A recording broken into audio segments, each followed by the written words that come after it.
राजकुमारी की कहानी सुनाओ। ठीक है। आज मैं तुम्हें एक लिटिल प्रिंसेस की कहानी सुनाती हूँ।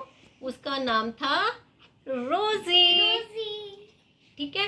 वो बहुत सुंदर थी, बहुत प्यारी, पिंक पिंक चीक्स, गोरी गोरी, प्यारी प्यारी। ठीक है। राजा उसको बहुत प्यार करता था। तो एक दिन राजा ने देखा, अरे ये लिटिल प्रिंसेस को क्या हो गया, ये इतनी उदास क्यों रहती है। तो उसने अपनी बेटी को बुलाया, उससे प्यार किया। तो उसको पूछा, बताओ आज मेरी प्रिंसेस सुस्त क्यों है। तो उसने बोला, अपने पापा को बोला कि मुझे ना एक चीज़ चाहिए। तो उसने बोला, राजा ने बोला, बताओ, मैं तो तुम्हारे लिए सारी चीज़ें ला सकता हूँ, मैं तो किंग हूँ। तो उसने बोला, मुझे मून चाहिए। अब तो राजा सोच में पड़ गया कि जब तक मून नहीं मिलेगा मेरी प्रिंसेस तो उदास रहेगी, और मून तो कोई ला ही नहीं सकता। तो उसने क्या किया, पूरे शहर में, अपने पूरे राज्य में सब लोगों को बोल दिया कि मेरी प्रिंसेस के लिए जो मून लाएगा उसे मैं बहुत सारे गिफ्ट्स दूंगा। ठीक है। तो अब तो लेकिन मून तो कोई ला ही नहीं सकता था। तो एक दिन क्या हुआ, फिर एक वहाँ पे एक आदमी आया। तो वो किंग के पास गया, उसका नाम था सोनू। तो ठीक है। तो अब वो गया किंग के पास, उसने बोला, महाराज मैं अपनी बेटी के लिए मून ला सकता हूँ, तो आप एक बार मुझे अपनी बेटी से मिलवाओ लेकिन। ठीक है। तो किंग उसे अपनी रोजी के पास ले गया। तो रोजी के पास जाने के बाद उसने पूछा, अच्छा बेटा ये बताओ कि मून कितना बड़ा होता है।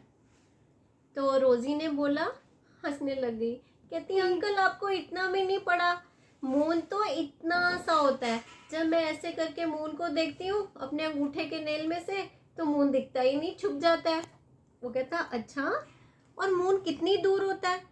तो उसने बोला, वो वहाँ पे इतनी दूर।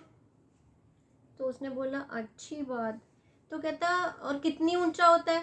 कहती, वो मुझे तो पता नहीं, लेकिन ये जो मेरा पेड़ है ना, बस इस पेड़ जितना ऊंचा होता है, क्योंकि वो मुझे हमेशा इस पेड़ के ऊपर ही ऐसे दिखता है। तो कहता, वो मून होता कैसे है, हमें ये तो बताओ। तो रोजी ने बोला, मून बहुत सुंदर होता है, एकदम गोल होता है और सिल्वर की तरह चमकता है, चांदी की तरह। तो उसने बोला, जो सोनू अंकल थे, ठीक है, तो अब मैं तुम्हारे लिए मून लेने जा रहा हूँ। रोजी भी खुश हो गई, राजा भी खुश हो गया। तो अगले दिन अंकल ने क्या लाया उसके लिए, एक छोटा सा, इतना अंगूठे जितना चांदी का मून, और उसमें बहुत सारे डायमंड्स भी लगे थे, वो चमचम चमक भी रहा था। मून लाया छोटा सा। तो उसने बोला, देखो अब ये बिल्कुल ठीक है ना मून। राजकुमारी तो बहुत खुश हुई।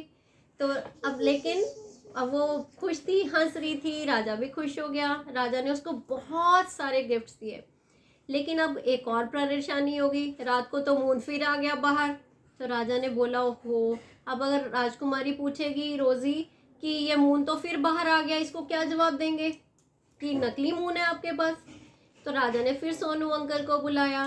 तो उन्होंने बोला कि अब ये फिर से पूछेगी बाहर मून कैसे आया। तो उसने बोला, अभी मैं वो भी देखता हूँ। तो उसने रोजी के पास फिर से गया। अंकल ने पूछा, रोजी जब हमारा एक टीथ टूट जाता है तो क्या होता है। रोजी कहती, हो अंकल आपको कुछ भी नहीं पता है, जब एक टीथ टूट जाता है तो नया टीथ आ जाता है ना। तो उसके फिर अंकल ने पूछा, और जब मून टूट जाता है फिर क्या होता है। तो उसने बोला, उसकी जगह दूसरा मून आ जाता है।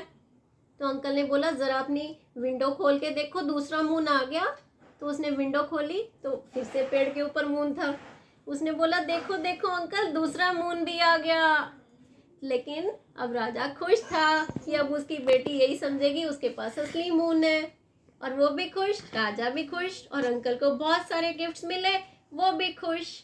इस कहानी से हमें क्या पता लगा